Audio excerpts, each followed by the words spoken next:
오늘은 예수님께서 말씀하신 비유 중에 잔치 관련된 비유들이 몇 가지 있는데 두 가지 잔치에 대해서 서로 좀 비교하면서 한번 말씀을 좀 살펴보면 좋겠다 싶습니다. 오늘 본문 먼저 읽었던 누가복음 14장에 나와 있는 이 이야기는 큰 잔치 비유에 대한 이야기입니다. 예전에 한번 말씀드렸는데 기억하실지 모르겠습니다. 이스라엘 사람들은 고대 사회 간섭상 초청을 할 때 두 번을 이렇게 초청합니다. 첫 번째는 어느 날 잔치가 있는데 오실 수 있습니까? 라고 물으면 아유 그럼요 가겠습니다 하면 아유 감사합니다 하고 잔치 당일날 두 번째 한 번 더 초청하는 그런 관습이 있었어요. 그러니까 처음에 못 오면은 아예 못 온다라고 얘기했을 것이고 처음에 오겠다 한 사람은 반드시 오는 것이 관례였고 예의였습니다. 온다고 해놓고 나중에 못 오겠다 하면 굉장히 그 주인에게 큰 결례를 행하는 것과 같습니다. 그래서 처음 잔치 초청을 받았을 때 가겠습니다 하면 당연히 가야 되는 것입니다. 안 가면 안 되는 것이죠. 근데 오늘 말씀해 보니까 세 종류의 사람이 나옵니다. 잔치를 못 가겠다고 얘기한 사람, 그죠? 첫 번째는 밭을 산 사람, 그죠? 밭을 산 사람은 왜 못 가겠다 합니까? 이게 일하러 가는지 뭐 놀러 가는지는 안 돼 있어요. 밭을 샀으면 아무래도 나가 보아야 하겠다, 그죠? 이제 밭을 처음 샀으니까, 그죠? 제가 부산에 있을 때 교회 옆에 어떤 아저씨가 계셨는데 교회를 안 나오시는 분인데 그 차가 그 소형차였어요. 제 기억으로는 아반떼였는데 매일마다 그 차를 닦는 거예요. 진짜 하루도 안 그러고 매일만 나와가지고 차를 닦고 뭐 이렇게 보살피고 막 진짜 애지중지 하시는 거예요. 뭐 좀 아주 고급 승용차면 그럴 수도 있겠다 싶은데 그리고 뭐 그렇게 큰 비싼 차도 아니고 그런데 그걸 매일마다 나와서 흐뭇해하면서 닦고 또 닦고 닦아가지고 껍질 벗기질 정도로 매일마다 나와서 굉장히 제 기억하던 2년 정도는 그렇게 하셨던 것 같아요. 이 사람 밭을 샀으니까 이제 얼마나 좋겠어요, 그죠? 밭을 보러 가겠다라고 해서 못 오겠다는 거. 두 번째 사람은 소 5겨리를 사서, 그죠? 못 오겠다. 그래서 세 번째는 장가 가서 못 오겠다. 지만 장가 가나? 다 가는데 못 오겠다. 이렇게 해서 첫 번째 초청, 이 사람들은 첫 번째 초청에 응했습니까? 안 했습니까? 응한 사람들이죠. 오늘 말씀에서는 그 사람들 보고 오라고 하니까 가서 오니까 안 오겠다 한 겁니다. 그러니까 첫 번째 초청에는 이미 응해놓고 그 다음에 두 번째 초청에서 이제 마음이 바뀌어가지고 못 오겠다라고 한 사람들입니다. 그래서 이 사람들은요 얼마든지 좀 뭐랄까요 시간을 조정한다든지 뭐 다른 이렇게 하면 되는데 응하지 않았다라는 것은 아주 고의적이고 그리고 주인이 돼서 아주 결례를 하는 것입니다. 그래서 주인이 이 일로 인해서 명예가 훼손되고 그리고 아주 그냥 웃음꼴이 됐어요. 얼마나 하찮았으면, 그죠? 얼마나 하찮았으면 잔치 가겠다 해놓고 나중에 못 가겠다라고 하느냐. 그렇게 큰 대단한 이유도 아닌데 그만큼 주인을 우습게 보고 가벼이 여기고 그 일을 그냥 대수롭지 않게 여겼다라는 것입니다. 주인 화가 났고 잔치는 이제 막 엎어질 정도가 되었습니다. 그럼 이제 주인은 어떻게 하느냐? 그렇다고 해서 잔치를 중단할 수는 없습니다. 그만큼 중요한 잔치라는 의미죠. 그래서 어쨌든 이 잔치가 계속되도록 주인은 새로운 방법을 모색합니다. 어떤 방법을 모색합니까? 어떻게 합니까? 종을 불러서 너는 빨리 시내 거리로 나가서 골목으로 나가서 가난한 사람들, 몸 불편한 자들, 맹인들, 저는 자들을 데려오라 라고 이렇게 말합니다.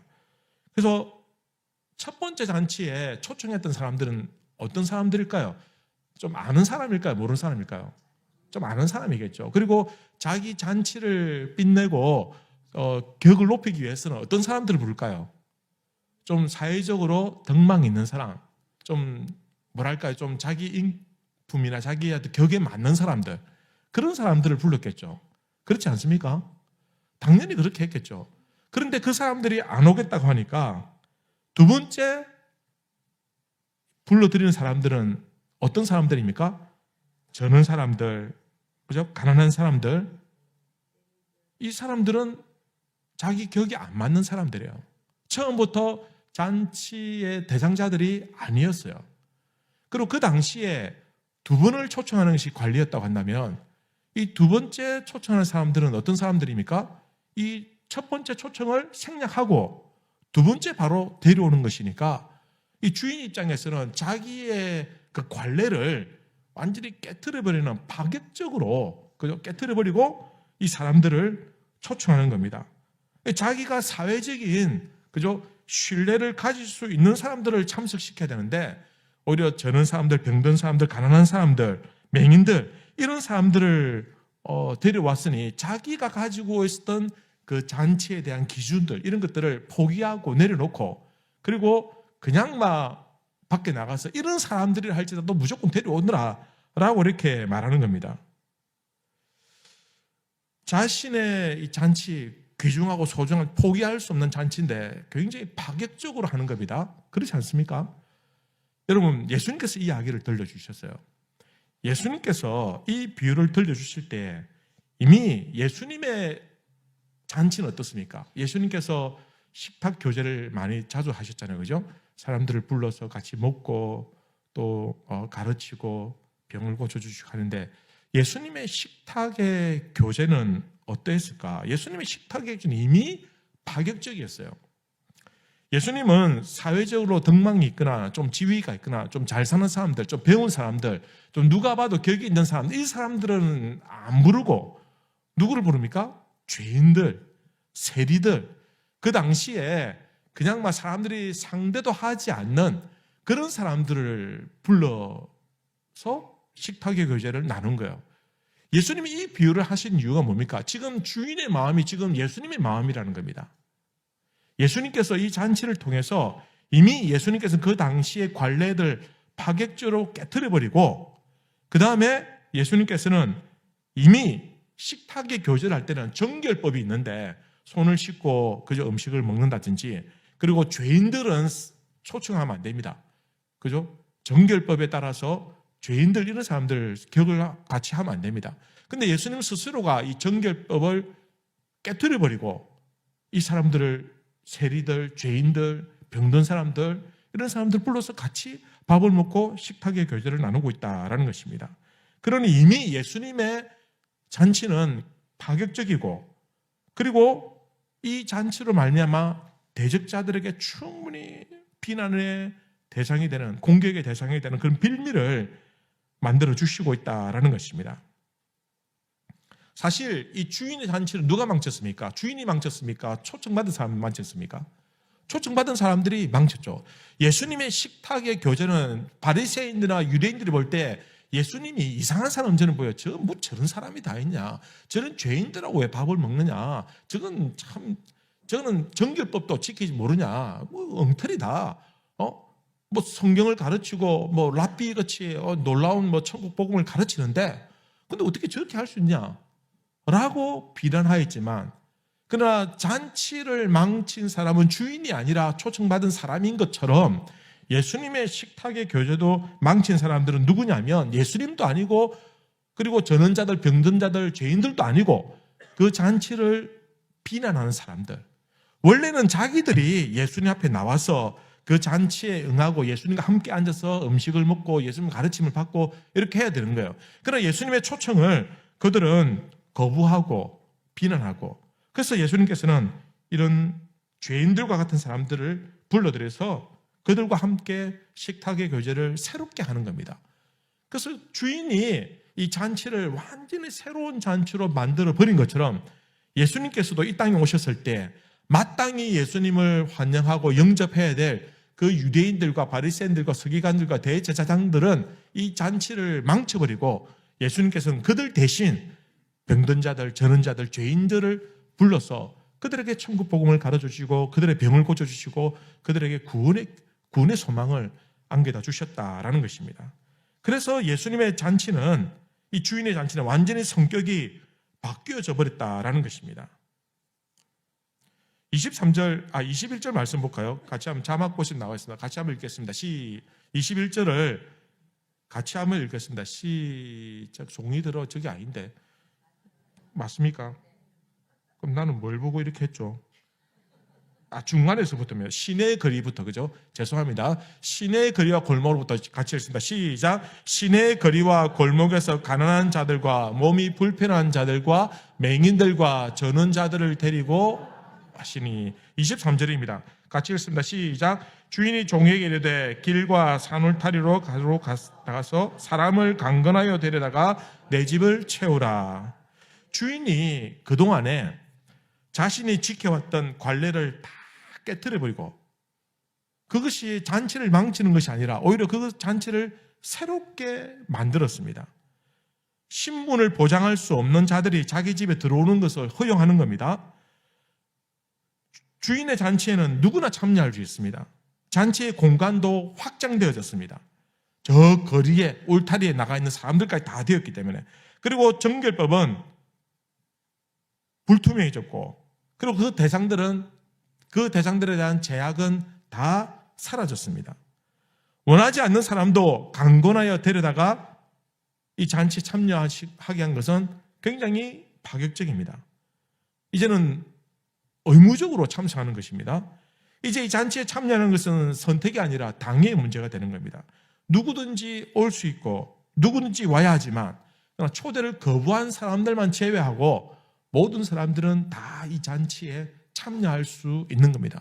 예수님께서 그러셨어요. 예수님께서 누구든지 오너라. 그리고 잔치를 예수님 초청을 거절한 사람들은 하나님의 말씀으로 예수님 만날 수 있는 그 기쁨, 그 기회, 그 구원의 기회를 다 놓쳐버리지만, 그러나 누구라도 강권하여 내 집을 채워라 라는 말씀으로 순응하고 그 집에 들어온 사람들은 이 천국 잔치의 기쁨을 누릴 수가 있게 되었다라는 것입니다. 거절한 사람들은 장치가 많아지지 말든지 주인이 어떻게 되든지 상관없었습니다. 그렇게 되면 주인의 명예가 훼손될 것이라는 걸 알면서도 그러나 그들은 참석하지 않았습니다. 새롭게 잔치에 참여한 자들로 인해서 새롭게 열리는 잔치는 오히려 그 잔치가 주인의 명예를 다시 회복시켜 주었다라는 것입니다. 그리고 놀라운 것은 예전에 주인이 자기 격에 맞는 사람들을 초청했지만, 그죠? 격에 맞는 사람들, 자기와 동질 정도 되는 사람들, 그죠? 자기 수준에 맞는 사람들 초청했지. 그 사람 다 거절했기 때문에 이제는 저는 자들, 병든 자들, 가난한 자들, 맹인들, 이 사람들이 왔잖아요. 그러면 이 잔치를 통해서 이 사람들은 주인과 어떻게 됩니까? 동격이 되는 것입니다. 이게 놀라운 천국 혼인잔치의 비밀이 되는 겁니다. 잔치에 그냥 한 번 참석했을 뿐인데 그들은 주인과 동등한 사람이 되는 겁니다. 예수님께서 죄인들을, 세리들을 식탁의 교제로 불러들이시고 그들과 함께 먹고 마심으로 가르치고 그들의 믿음을 받아들일 때 그들은 예수님과 동격이 된다라는 것입니다. 천국 잔치를 거부한 사람들은 이제 주님과 멀어지게 될 것이고, 주인의 잔치에 참여한 사람들은 주인으로 말미암아 새로운 삶이 되고 하나님의 자녀가 되고 새로운 관계가 형성된다. 이 잔치 비유를 통해서 예수님께서 교훈하는 의미는 바로 이런 내용이 되는 겁니다. 여러분, 수목형 체계라는 그런 용어가 있습니다. 수목형은 말 그대로 구조화된 방식으로, 쉽게 말하면 어떤 조직이나 개념들이 나무 수목이지 않습니까? 나무처럼 나무가 뿌리를 내리면 밑으로 쭉 내려가지 않습니까? 그래서 밑에 뿌리가 있고 그 다음에 가지가 있고 그 다음에 열매를 맺는, 이게 상하 개념으로, 그죠? 이렇게 체계가 잡혀 있는 것을 수목형 체계라고 합니다. 그러니 뿌리, 가지, 열매 이런 식으로 체계가 딱 잡혀져 있는 겁니다. 그런데 들레즈라는 사람이 라좀이라는 그 개념을 이렇게 만들어서 이 라좀이라는 개념을 발표했는데, 라좀이라는 말은 무슨 말이냐면 상하 수직이 아니라 평등하게, 동등하게 그 개념을 관계를 이루어가는 것을 말하는 겁니다. 그래서 우리가 알다시피 이 라좀이라는 말은 식물학에 사용되는 용어이거든요. 그 뿌리 줄기라든지 지하 줄기라는 그런 뜻을 가지고 있습니다. 그래서 뿌리가 아래로 곧게 뻗어져 내려가서 그 중심이 되는 그런 일반적인 나무하고는 좀 다르게 대나무라든지 칡이라든지 이런 것들은요, 밑으로 뿌리 내는 것이 아니라 옆으로 막 뿌리를 내려가지고 그 수평으로 뻗어가고 번식하는 그런 성향이 있습니다. 그래서 라좀은 수직이 아니라 수평으로 되는 것이고, 수목은 수직으로 되는 것입니다. 왜 이 말씀을 드리냐면, 수목흥이 위계 질서를 강조하고 그다음에 중앙 집권 이런 개념들을 강조하지만, 라좀은 뿌리를 막 깊이 내리지 않아도 옆으로 막 번져나가가지고 같이 이렇게 열매를 맺는 겁니다. 하나님의 나라가 이런 것이었습니다. 옛날에는 오늘 잔치를 베스라 이 주인은 처음에는 수목형 체계로 자기와의 수준이 맞는 사람들, 자기와의 관계가 되는 사람들 했지만, 나중에 이 잔치가 엎어지고 난 다음에 다시 사람들을 불러서 그들과는 수직형이 아니라 라좀형으로 수평적인 관계를 이루어갔다라는 겁니다. 예수님께서 이 땅에 오셔서 온전히 모든 체계 속에서 수목형인 그런 체계가 있었는데 그걸 다 파괴시켜버리고 다 뒤엎어버리고 수평적인 관계로 예수님께서 만들어버리신 겁니다. 그래서 잔치에, 천국의 잔치에 옛날 유대인들이나 바리새인들은 11조를 하고 그 다음에 금식을 하고 율법을 지키고 또 예배를 잘 드리는 사람들만 가는 곳으로 그렇게 수목형으로 생각하고 있었지만, 그러나 예수님께서 이 땅에 오심으로 말미암아, 예수님으로 말미암아 그 모든 관계들을 깨가지고 수평적으로 관계가 되고 예수님과 관계 맺을 때 그건 다 똑같이 동등하게 예수님과 동등한 관계가 되고 하나님 나라의 자녀가 되는 겁니다. 그래서 성도들끼리도 상하 이런 게 없습니다. 옛날에는 대제사장이 있고 제사장이 있고 그다음에 바리새인이 있고 서기관들이 있고 체계가 잡혀져 있는데, 그러나 예수님으로 말미암아 그 모든 관계들을 깨워주고 다 동등하게 만인 제사장설 모두가 다 하나님 앞에서 동등한 똑같은 그런 관계로 바뀌게 되는 겁니다. 이게 새로운 천국 잔치의 개념이 된다라는 것입니다. 이 비유를 통해서 예수님께서는 우리에게 이러한 의미로 가르치고 있는 겁니다. 그래서 예전에는 누구 이렇게 되니까 체계적으로 누구 다음 밑에 누구 그 다음 밑에 누구, 잔치하면은 여기는 상석 저기는 하석 이렇게 되지만, 그럼 예수님으로 말미암아 어떻게 되는 겁니까? 오늘 말씀해 보면 가난한 자들과 그리고 병든 자들과 그리고 맹인들과 그리고 저는 자들과 그리고 누구와 그리고 나 그리고 우리, 이렇게 개념이 바뀌게 된다라는 것입니다. 예수님의 식탁의 교제는 앉은 자들이 다 동등한 자들이 되는 겁니다. 누가 상석에 있고 높은 자고 누가 말석에 있고 낮은 자고 그런 개념이 절대 아니다라는 것입니다. 모든 사람들을 평등하게 대하셨고 예수님께서, 그리고 예수님의 가르침에 따라서 오늘날 우리의 공동체도 모두가 다 교회 안에서 평등하게 되어지고 그렇게 함께 우리에게 주어진 라좀의 그 체계를 통해서 우리가 함께 주 안에서 교제하고 형제 자매가 된다라는 것입니다.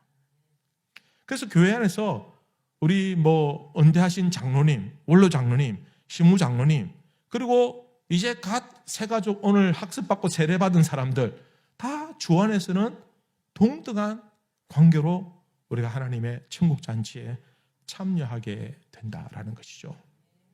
두 번째 비유는요, 마태복음 22장입니다. 여러분 마태복음 22장을 한번 가보실까요? 마태복음 22장에 보면은 이 잔치는 왕이 자기 아들 혼인잔치를 하는 겁니다. 왕의 아들 혼인잔치인데, 여러분 거기 보면은 한번 보시면 2절입니다. 마태복음 22장 2절에 보면 천국은 마치 자기 아들을 위하여 혼인잔치를 베푼 어떤 임금과 같으니 그도 역시 종들을 보내서 청한 사람들 데려오라라고 합니다. 그런데 마찬가지로 못 오겠다고 하는 겁니다. 이 잔치를 거절하는 사람들이 있습니다. 초청받은 사람들은 누굴까요? 더할 나위 없이 고관 대작들이란지, 그죠? 귀족들이란지 왕의 신뢰를 받는 사람들이겠죠. 적어도 왕이 초청하는 자리니까 근데 왕의 잔치를 거절한다. 이건 무슨 말입니까? 이건 불충하는 겁니다. 왕의 초대는 절대적인 명령입니다. 이거는 그냥 한 집에서 그냥 동네에 사는 그냥 잔치 이런 게 그냥 마을 잔치 이런 게 아니라 왕의 연회를 거절한다는 것은 불충하는 것이고 명령 불복종을 의미하는 것입니다. 왕과의 관계를 끊어버리겠다는 것입니다. 왕을 나의 왕으로 인정하지 않겠다라는 것입니다. 심지어 왕이 오지 않으니까 종들을 보냅니다. 그냥 그 종들을 모욕하고 어떻게 합니까? 죽여버립니다. 왕의 권위에 대한 도전이고 파국입니다. 그래서 왕이 어떻게 합니까? 그 다음에 군대를 보내가지고 그 동네를 완전히 진멸시키고 7절 보십시오. 7절 같이 읽습니다. 시작. 임금이 노하여 군대를 보내어 그 살인한 자들을 진멸하고 그 동네를 불사르고. 우리가 생각할 때 아니 잔치 안 갔다고 이럴 수 있냐? 그럴 수 있습니다. 왜냐하면 왕의 명령에 불충하였고 왕이 보낸 종들을 모욕하고 죽여버렸으니 이거는 마치 뭐랄까요? 쿠데타를 이는 것과 같다라는 것입니다. 그래서 왕이 그 마을을 불살라버리고 진멸하는 것은 그것은 정당한 왕의 권한을 행사하는 것과 같다라는 것입니다.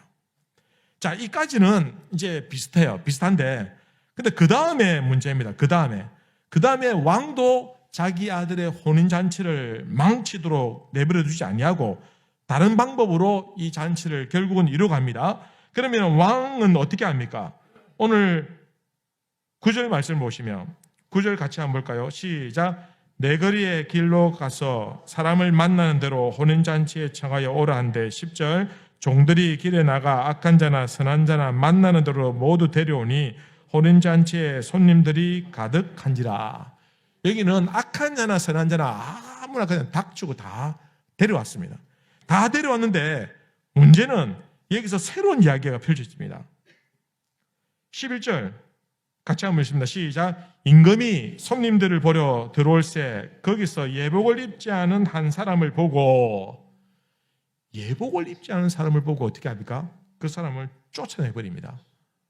아니 망쳐가지고 급하게 종들을 보내가지고 데려오는데 이 종들이 보낸 사람들 데려와가지고 잔치에 참여시키면 그 사람들이 첫 번째 초청을 받은 사람들입니까? 아니죠. 자기들도 얼떨결에 온 사람이에요. 얼떨결에 왔는데 와가지고 예복을 입지 않았다고 쫓아내버린다. 여러분, 이 사람들이 예복을 준비할 시간이 있었습니까? 없었습니다. 그죠? 없었음에도 불구하고 왕이 이 예복을 입지 않은 사람들을 쫓아내버린다. 왜 그랬을까라는 것입니다. 왜 그러냐면요, 사실은 그 고대의 이 잔치에 관련된 관습들 중에 왕이 초대를 할 때는 그 사람들이 오면은 왕이 그들에게 입을 예복을 준비하는 관례가 있었습니다. 그래서 왕이 옷을 준비해 주는 거예요. 여러분, 우리 체육대 행사 가면은 유니폼 주가지고 그 옷을 같이 입히잖아요. 그리고 같이 이렇게 하잖아요. 그런 행사들 많이 하잖아요. 무슨 행사 가면은 자기 옷 입고 왔는데 그거 다 내려놓고 거기서 주는 유니폼을 다 입으라고 해요. 그러면 유니폼이 어떤 색깔인가? 노란색, 초록색, 뭐 분홍색 이런 건 내하고 취향도 안 맞는데 어떻게 합니까? 들어가려면 입어야죠. 그래서 안 입을 수가 없잖아요. 그죠? 다 양복 입고 왔는데 혼자만 후드티 입고 와가지고 아무도 안 웃으시네. 웃자고 한 말인데 아니 다 유니폼 입고 왔는데 지 혼자서 딴 거 입고 오면은 그 사람 어떻게 되겠어요? 안 어울리니까 그 모임에 들어올 수 없다는 것입니다. 그렇지 않습니까? 근데 왕이 그들을 위해서 예복을 준비했으니 그 예복을 입고 들어오는 것이 당연한데도 불구하고 이 사람은 왕이 준 예복을 입지 않았다라는 것입니다. 왜 그랬을까요? 1번 사이즈 안 맞는 거 좋기 때문에 2번 갈아입을 시간이 없었다. 3번 내 옷이 더 좋다. 3번이에요. 3번 자기 옷이 더 좋은 거예요. 왕이 예복을 준비했는데 이거는 왕이 준비한 예복은 내가 입고 간 옷보다도 안 좋은 거예요. 뭐 나이키가 아니고 뭐 나이스 같은 거 있지 않습니까? 뭐 메이크 보니까 영어로 돼 있는데 루만, 구루마 이렇게 돼 있고 이런 거를 입으라고 하니까 이게 전 보니까 내 입고 있는 옷보다 더 안 좋은, 그래서 이거 안 입고 내 거 입고 딱 이렇게 들어가는 거예요. 그러니 왕에게 딱 걸려가지고 쫓아냈다라는 것입니다. 여러분, 여기서 우리가 중요한 것은요, 자신의 옷이 왕이 준비한 예복보다 자기 옷이 더 좋은 옷이라고 생각하고 왕의 예복을 거절한 것입니다. 그들은 똑같은 모습으로 왕의 잔치에 참여하는 것을 거절했습니다. 똑같은 모습으로. 첫 번째 비유에서는 어떤 말씀이 있습니까? 라좀 평등하게 똑같이 예수님의 식탁에 앉는 그 순간부터 다 똑같이, 그죠? 그냥 다 똑같이 되는 거예요. 평등하게 되는 거예요. 다 똑같은 인격체로 형제자매처럼 이렇게 되는 거예요. 누가 높은 사람, 누구 낮은 사람이 없는 거예요. 그러면 지금 왕의 장치도 마찬가지입니다. 예복을 입어야 다 똑같이 되는 거예요. 예복을 입지 않으면 튀는 것이죠. 그러니 왕이 자기의 옷을 입고 온 사람을 잔치에 참여하지 못하도록 만들었다라는 것입니다. 누가복음 14장에서 누가 잔치에 참여할 수 있는가라고 물었다면 누가복음 14장에서 누가 잔치에 참여할 수 있습니까? 모든 사람들이 누구든지 왕의 잔치에 참여할 수가 있었습니다. 조건은 없습니다. 그동안의 모든 제약과 관습들도 파기되었습니다. 잔치에 알맞은 사람은 누구든지 오기만 하면 되는 겁니다. 그리고 그 잔치는 새로운 잔치가 되는 것입니다. 그러면은 오늘 마태복음 22장에서 누가 잔치에 참여할 수 없는가라고 묻는다면은 누가 잔치에 참여할 수 없습니까? 왕의 예복이 아니라 자기의 예복을 입은 사람. 이 사람은 왕의 잔치에 참여할 수 없다. 이런 자기의 예복을 입는다라는 말은 자기 생각이 강하고 자기 경험과 자기 지식과 자기의 고집을 꺾지 않는 것. 예수님의 피, 예수님의 보혈보다는 내 생각과 내 인격과 내 체험이, 내 경험이 더 중요하게 여기는 사람들입니다. 여러분, 이 두 번째 조건은 까다로운 조건이 아닙니다. 그냥 주는 대로 입으면 됩니다. 입기만 하면 되는데 왕의 예복을 거절했다라는 말은 동등하게 되는 것을 거절하는 것을 말하는 겁니다. 평등하게 되는 것을 거부하는 것입니다. 그래서 구별짓고 그리고 차별화시키는 것. 내가 구별되고 차별시키기로 결정한 사람들이 왕의 예복을 거절한다라는 것입니다. 여러분, 오늘 사람들이 교회 안에 들어오지 못하는 이유가 무엇이냐? 여러분, 이미 교회 안에서 친절과 겸손을 가장한 그 웃음 뒤에 숨겨져 있는 그 우월감과 자신들만의 그 독특한 그 문화에 울타리를 치고 있으니까 거기 들어가지 못하는 거예요. 교회라고 왔는데 와보니까 예배를 드리고 사람들도 다 좋아 보여서 좀 가까이 지내려고 하고 좀 들어가려고 하니까 못 들어가겠다는 거예요. 왜냐하면 자기들만의 벽이 있고 울타리 있고 차별이 있다는 거예요. 나도 똑같이 예수 믿고 교회 왔는데 그들이 입은 옷과 내 옷이 다르다는 겁니다. 나는 새 가족 수리를 다 하고 교회에서 주는 옷을 입고 왔는데 근데 그 사람들은 내가 입고 있는 옷과는 다른 좀 구별되어진 좀 차별화된 그런 옷을 입고 있더라라는 것입니다. 놀라운 것은요, 교회 안에서 절대로 자신의 문화와 자신의 가치관과 자신의 생각을 포기하지 않으려는 사람들이 의외로 많이 있습니다. 하나님의 말씀이 무엇을 가르치는지 알면서 성경 말씀이 우리에게 어떻게 살 것을 요구하고 있는지 알면서 그 교훈을 알면서도 마음으로 받아들이지 않습니다. 그리고는 기어이 기필코 자기의 예복을 입으려고 똥꼬죽을 부리고 다른 사람들과 구별되고 차별되고 그렇게 해서 자기 고집, 자기 아집대로 신앙생활을 하는 사람들이 교회 안에 있더라는 것이죠. 그들은요, 신앙보다 자기 자존심이 더 위에 있습니다. 그들은요, 교회에서 함께 따라야 될 그런 규칙이라든지 그런 어떤 관습이라든지 그런 함께 나눌 수 있는 그런 선한 문화들이 있음에도 불구하고 자기의 문화를 고집하는 사람들입니다. 그 사람들은요, 놀랍게도 교회를 떠날지언정 내가 신앙은 버려도 난 내 고집 못 걷겠다라고 버티는 사람들입니다.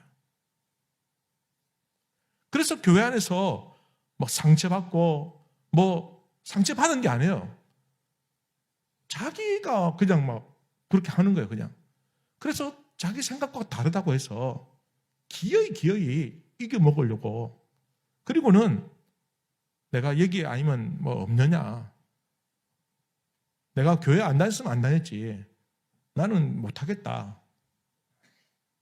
절대로 자기의 것을 포기하지 않은 자기 예복을 입으려고 하는 사람들이 오늘 시대에 많이 있더라라는 것입니다. 왕의 예복을 입는다는 것은 왕의 통치를 받아들인다는 것이고, 왕의 예복을 입는다는 것은 왕의 가치관을 함께 따르겠다라는 의미입니다. 왕의 기대를 저버리지 않고 왕의 길을 함께 간다는 것입니다. 우리가 예수 그리스도를 우리의 왕으로 영접했다고 한다면 예수님께서 우리에게 주시는 천국 잔치에 어울리는 그 예복을 입어야 되는 것입니다. 그 예복을 입음으로 하나님의 자녀가 되고 하나님 나라의 백성이 되는 겁니다. 그 통치를 따름으로 내가 하나님의 자녀가 되는 겁니다. 그런데도 불구하고 내가 예수님의 가르침을 걷어차버리고 받아들이지 않고 내 생각대로 내 고집대로 하려고 한다면 그건 자기 예복을 입고 있는 것입니다. 우리가 예수님을 구주로 영접하였다면 십자가의 피로 새롭게 지은 예수님의 그 피 묻은 예복을 입어야 되는 것입니다. 그리고 그에 걸맞는 삶을 살아가야 되는 것입니다. 구별짓고 차별하는 것을 다 파해버리고 그 예복을 입음으로 우리가 하나님 앞에서 동등한 하나님의 자녀가 되는 것입니다. 잔치에 참여하기를 거절한 사람은 진멸되었고 왕은 새로운 잔치를 배설합니다. 이제 그 잔치에 참여하도록 부름받은 자들은 왕의 예복을 입어야 됩니다. 이전에 자신의 옷을 벗어버리고 자신의 생각과 고집과 자신의 아습을 다 내려놓고 주님이 나에게 주시는 하나님의 자녀에 걸맞는 그 예복을 입을 때에 우리는 그 천국 잔치에서 기쁨을 함께 누릴 수가 있다라는 것입니다. 하나님이 세우실 하나님 나라는 차별이 없는 곳인 줄로 믿습니다. 하나님이 세우신 교회도 하나님 나라를 반영하는 하나님 나라를 지향하는 교회도 역시 차별이 없는 곳인 줄로 믿습니다. 우리가 주 안에서 하나가 되어지고 그리고 구별과 차별을 타파하고 우리가 함께 믿음의 길을 가고 함께 품고 함께 이 신앙의 길을 가야 하는 것입니다.